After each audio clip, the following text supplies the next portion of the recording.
अस्सलाम वालेकुम जी, की हाल ने दोस्तां दे। उम्मीद करदा कि सारे ठीक ठाक होसगे। अज जनाब पहली तो गल है कि मौसम जड़ा नहीं वो सवेरे ठीक है सारी टाइम तो फिर हुण धुंध बन गई है, ठंड कोई नहीं। असल जी तुहानूं गलबात दसना चाहना वो ये वे कि अज मैं तुहानूं अपने विखाने ने कद्दू जेड़े कि मैं लाए हन दिसंबर दे विच। अच्छा, एक तुहानूं होर गल दसदा चलना, अज 8 रमज़ान मुबारक है। चाहे वीडियो 2 दिन बाद अपलोड हो चाहे एक दिन बाद अपलोड हो, ये कोई कन्फर्म नहीं मैं कह सकता, क्योंकि अपने टाइम नाल भी हुंदा है, कभी मिलता है तो कभी टाइम नहीं मिलता। क्यों माल डंगर भी रखा हुआ है तो नाल फिर थोड़ी जी एक छोटी जी दुकानदारी भी है, तो नाल फिर सब्जी वाला भी माड़ा चंगा कम काज है। कोई धनिया लाया है वह भी मंडी से अपनाना होंगे, करद्या कराद्या रोज़ा भी होवे कम लम्मा चौड़ा हो जाता है। खैर अल्लाह तुहाडा करे भला। तो आओ हुण मेरा दिल चलने कद्दू शरीफ वाल तो सारी सिचुएशन उत्थे जाके दसने की बनया तो की बनता है पिया। लो जी, अल्लाह तुहाडा करे भला। तो मैं पढ़ाया सब्जी बिच इन्हां कद्दू शरीफ चेक करो। दिसंबर विच इन्हें लाया आई तो बीज नाल लाए ना, एक लभ गया ट्रे में उगया उगाया ट्रे में जनाब उगे पहले ऑलरेडी।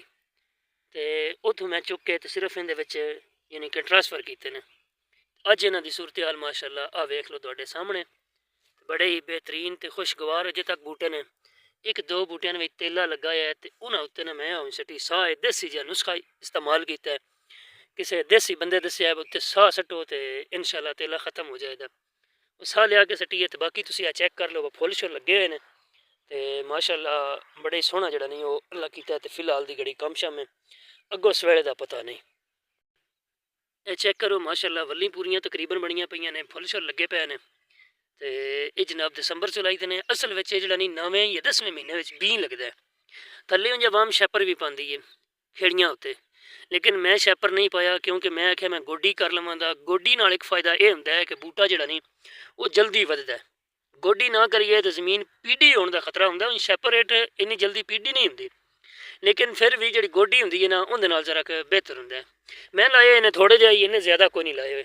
तो इस वजह करके ना मैं फिर उत्ते शैपर नहीं पाया। मैं क्या जनाब गोडी जड़ी है ना वो करनी बेस्ट रहेगी। यह तुहाडे सामने जनाब सूरत हाल है। ये दिसंबर में लगे ने तो ट्रेवां में लगे आन तो उतों अगों कट गए तो ट्रांसफर किए हैं। यह जनाब टोटल मेरे को 4 खेड़ियाँ जिन्होंने मैं कद्दू लाए ने। तो यह त्रीजी खेड़ी है जिंदा मैं तुहानूं विजिट पे करवाना। तो चौथी जी खेड़ी है ना उनके नागे ज़्यादा ने, इन्होंने भी नागे हैं लेकिन इन्होंने घट ने। तो फिलहाल की घड़ी तुहाडे सामने सारी सिचुएशन इंशाअल्लाह जदों पहला फल लथा उदों भी तुहाडे सामने। हुण फल फुल लग गए अल्लाह करना। तो और ज़्यादा लेट हुई तो मेरे ख्याल नाल शायद हफ्ते बाद मैं नालों कद्दू खो लेना। बाकी तुसां करनी है दुआ, अल्लाह पाक करना है फजल, इंशाअल्लाह कम हो जाना बेहतर। आ त्रीजी आई तो आ चौथी खेड़ी है। इनदे विच जड़ा नहीं कद्दू उठिया ही कोई नहीं है। यह वेखो जनाब बड़े छोटे कद्दू ने इहदे विच। यह बूटा है ओदे वली बनिया पईयां ने तो इत्थे कद्दू उतां ही कोई नहीं होया। तो बाकी रखी अल्लाह खैर, फिर मिलांगे। अच्छा, एक होर तुहानूं गल दसदा चलां, भावें दे उपर तार लगी हुई जे 9वें या 10वें महीने में चलाना होवे तो फिर तार ते छापर जड़ा नहीं ये बड़ा जरूरी है। जे सर्दी पवे किकर पवे तो बूटा जड़ा वो खत्म हो जाता है। लिहाजा मुश्किलात हैं, खर्चा है, लेकिन अगर अगेतरी सब्जी आ जाए और जिमें सियाने आंदे नहीं अगे आंदे होंदे आन, हुण तो मैनूं शक इहदा काम ही उल्ट हो गया। एक गल वेले दी ते फल मौसम दा, हुण काम सारा उल्टा होया पिया। हुण जिहड़ा फल अगेतरा हुंदा ना मौसम तो हट के उनका रेट होंदा है, तो जिहड़ा मौसम का हुंदा उनका रेट कोई नहीं हुंदा। जिवें आलू ने, मटर है, गोभी है, मंडी ते चले जाइए तो खज्जल हो रही हैं बेचारियां। तो बाकी रखी अल्लाह खैर, तो दुआ करे कोई रेट भी लग जाए। मेहनत की है सर्दियों में, छापर का ध्यान रखा है। फिर एक खेड़ी का छापर पाट गया ही छापर जनाब चेंज किया है। वक्त होंदा है, ये गल कोई नहीं कि वक्त नहीं होंदा। बाकी ये जी तार है ये 5-5 7-7 साल चल जाती है, 10-10 साल भी अगर लगी जाती है कुछ इनका ख्याल करिए। तो छापर जड़ा वो तकरीबन समझो कि साल ही कटदा है।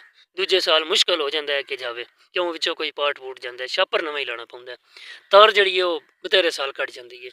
तो हुण मेरा दिल मैंने दो इजाजत, आओ सच्चे तुहानूं ये ट्रे भी विखा छड्डा जिस ट्रे विच ये हाण जी आ पटड़ियां उत्ते गंद इन मारना स्प्रे राउंड अप छापर उत्ते दे के। ते आ पटड़ियां ते जनाब स्प्रे मारना तां साड़ी जान छड़नी है, नहीं तो जनाब कद्दू भी करना है खराब।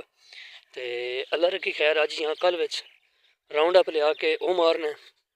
उस तो बाद फिर वल्ली जड़ियां अल्लाह करना तो बाहर निकलन लग पौनियां ने इन्हां खेड़ी चो। ਖੜੀਆਂ 'ਚੋਂ ਬਾਹਰ ਨਿਕਲੀਆਂ ਗੱਲਾਂ ਕਰਨ ਨਾਲ ਕੱਦੂ ਸ਼ਰੀਫ ਵੀ ਲੱਗਣ ਲੱਗ ਪਣੇ। ਤੇ ਆਓ ਚਲੋ ਤੁਹਾਨੂੰ ਵਿਖਾਈਏ ਹੁਣ ट्रे भी थोड़ा जहा। हाँ जनाब ट्रे जिंदे विच जनाब कद्दू शरीफ आन यानी कि उगाए गए हैं।